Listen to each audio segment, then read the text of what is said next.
look Mhm. back and you say, okay, you don't think that that's a priority, then what are your options? What would you like to see if you're not able to get A Rod? Are you sold on the fact of bringing Will Howard and making him your complete starter, or you're looking for somebody to compete, or maybe you anoint somebody else and make Will Howard a development project? What does that look like for you? I think you bring in somebody to compete. If you mainly Malik Willis. I'm looking at him, a young guy, young arm that showed some development in Green Bay after leaving Tennessee. If you could bring in somebody like him or trade for somebody like Mac Jones, those are only two names that really interest me. I don't think you trade for a Kyler Murray. I don't think he fits in that Mike McCarthy offense.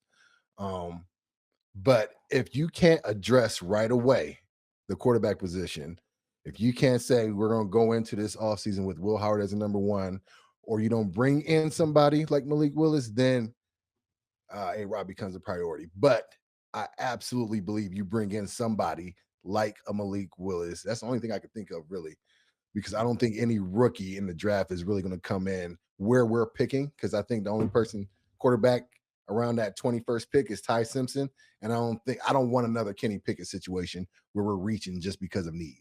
So, to answer your question, Malik Willis basically or bust is what it sounds like. If we can get him in and compete with Will Howard, I think then you can kind of usher away the idea of bringing A Rod back.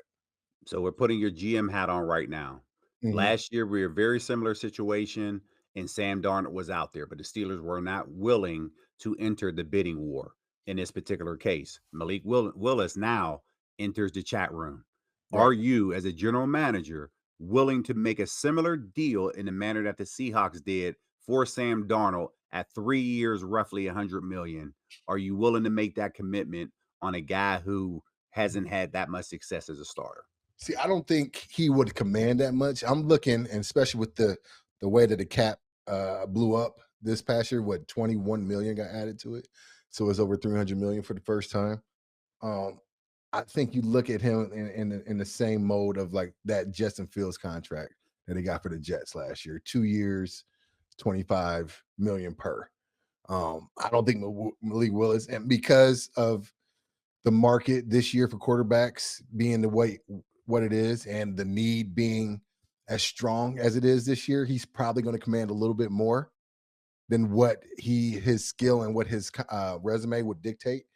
Just because everybody's thirsty for the quarterback, I don't think rightfully so, but I am willing, GM hat on, to give him 2 years, 30 million, and see what he can do and have him commit or have him compete with Will Howard. That way, if Will Howard does beat him out straight up, that's not that big of a commitment. You can get out of that the next year. Yeah, and that's possible for sure. I just don't know if there are any other quarterbacks that we will rate quarterback number one. And as long as that bidding war starts, yes, in hindsight, it's a great deal if you can get him for 2 years, 15 a year. But I just don't think see that number being at 15. I think it's going to be a lot higher, Oh even no, my higher bad. than I with mean Justin. 30 a year, not Yeah. so Oh, two 30 year. years, Okay. 2 years, 30 per. So 2 years, 60 million is what I was Okay, saying. yeah, but you said 2 for 30, that's why I was Yeah. saying the 15. So, yeah, right around that 30 is gonna be that number, but again, what is he willing to now accept? What does his agent think the market is gonna be? Because you're gonna have multiple teams that are gonna be a bidding war for Malik Willis. That's why I think the number is gonna be a lot higher in the same manner of what I thought last year when the Steelers tried to get Justin Fields at right around 15-ish.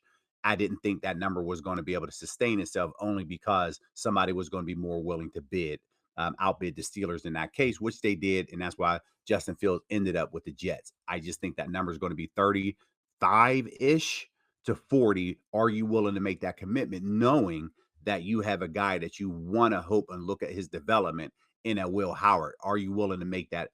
That offer. I just don't know if that happens at this particular point. I think the Steelers, if they enter the bidding war, I think they lose out, and ultimately we're back to square one as it relates to the options that you have out of the quarterback position. If you miss on Malik, that Aaron is going to be left out there. And I just don't think that that number is going to be 13 and a half.